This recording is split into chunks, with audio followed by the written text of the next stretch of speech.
નમસ્કાર મિત્રો, હું છું મેઘા અને સ્વાગત છે તમારું આપણી ચેનલ ટેક સ્કૂલ ગુજરાતીમાં. આજના વિડીયોમાં હું તમારી માટે એક મહત્વપૂર્ણ વિડીયો લઈને આવી છું. તો મિત્રો, આ વિડીયોને તમે અંત સુધી જરૂર જોજો. વિડીયો પસંદ આવે તો લાઇક, શેર અને ચેનલને સબસ્ક્રાઇબ કરવાનું ભૂલશો નહીં.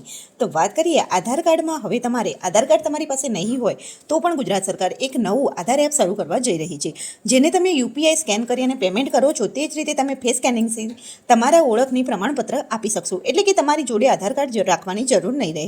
ભારતમાં જ્યારે ડિજિટલ ઓળખનો નવો દોર શરૂ થવા જઈ રહ્યો છે, તેમ આપણે પૈસાની લેવડ દેવડ માટે યુપીઆઈનો તો ઉપયોગ કરીએ છીએ અને યુપીઆઈથી તમે સૌ વાકેફ હશો. તેમ ટૂંક સમયમાં આપણે આપણી ઓળખને પ્રમાણિત કરવા માટે ભારત સરકાર આધાર એપનો ઉપયોગ કરી શકીશું.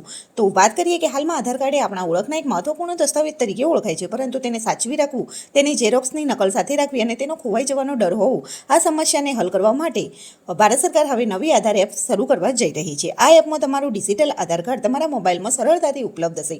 આ એપથી તમને શું ફાયદો થઈ શકે છે? તો તમે કોઈ હોટલ, ટ્રેન કે બીજી કોઈ જગ્યાએ જ્યારે તમારું ફિઝિકલ આધાર કાર્ડ પ્રદાન કરવાની જરૂર પડે છે, ત્યારે ફક્ત તમારા ફોનમાં આધાર એપ ખોલી તેમાં આપેલા તમે QR કોડને સ્કેન કરી અને આ પ્રક્રિયા યુપીઆઈ પેમેન્ટથી પણ વધુ સરળ હશે. અને તમે QR કોડ સ્કેન કરશો એટલે કે તમારા આધાર કાર્ડની તમામ ડિટેલ હોટલ, ટ્રેન કે કોઈ જગ્યાએ બતાવી દેશે. આ એપમાં તમારી પ્રાઇવસીનું ખાસ ધ્યાન રાખવામાં આવશે. તમે નક્કી કરી શકશો કે તમે પોતાની કેટલી માહિતી આપવા માંગો છો. એટલે કે તમે તમારે પોતાની જાતે જ તમારી પ્રાઇવસીનું આ એપ દ્વારા ધ્યાન પણ રાખી શકશો. સુરક્ષાની દ્રષ્ટિએ જ્યારે તમે QR કોડ દ્વારા તમારી ઓળખ આપશો ત્યારે તમારો મોબાઈલ ફોન તમારો ચહેરો સ્કેન કરશે. તમારો ચહેરો સ્કેન થયા પછી જ તમારી ઓળખ સામેના વ્યક્તિને પ્રદાન કરી શકે છે. એટલે કે આનો કોઈ બીજો દુરુપયોગ ન થાય. તમારી જગ્યાએ કોઈ બીજાનો ચહેરો હશે અને તમારો ફોન ચોરી થયો હશે તો પણ તે આનો યુઝ નહીં કરી શકે, કેમ કે તમારો ચહેરો હશે તો જ તે આધાર એપ ઓપન થશે. આધારના ડેટાબેઝમાં પહેલેથી જ તમારો ચહેરો અને આંખોનું બાયોમેટ્રિક માહિતી સુરક્ષિત છે, જે આ પ્રક્રિયાને વધુ વિશ્વસનીય બનાવી શકે છે.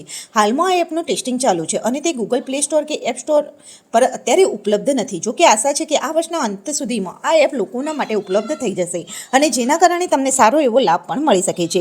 ભારત માટે નવો ડિજિટલ યુગ જ્યારે શરૂ થયો છે, ત્યારે યુપીઆઈ જેવી સરળતા સાથે આધાર એપમાં QR કોડ સ્કેનિંગ, મોબાઈલમાં ડિજિટલ આધાર કાર્ડનો ઉપયોગ અને પ્રાઇવસી માટે નક્કી કરી શકાય તેવી કેટલીક માહિતી પણ પ્રદાન કરશે. ફેસ સ્કેનિંગ દ્વારા ઓળખની ખાતરી થશે.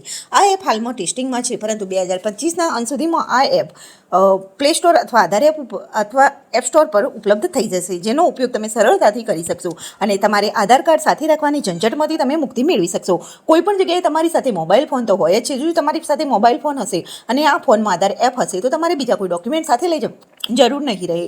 એટલે કે આધાર કાર્ડ સાથે લઈ જવાની જરૂર નહીં રહે. તેનાથી તમે ડાયરેક્ટ સ્કેન કરી અને તમારો ફોટો સ્કેન કરી અને તમે તમારું આધાર પ્રમાણિત કરી શકો છો. તો મિત્રો, આજના વિડીયોમાં આ ઇન્ફોર્મેશન કેવી લાગી તે કમેન્ટ કરીને જરૂર જણાવો. વિડીયો પસંદ આવ્યો હોય તો લાઈક કરો, શેર કરો, ચેનલને સબસ્ક્રાઇબ કરવાનું ભૂલશો નહીં. અને સાથે સાથે વિડીયોની એન્ડમાં તમને ડિસ્ક્રિપ્શનમાં વોટ્સઅપ, ઇન્સ્ટાગ્રામ અને ટ્વિટરની લિંક આપેલી છે, તેના ઉપર ક્લિક કરી તમે અમારી સાથે જોડાઈ શકો છો.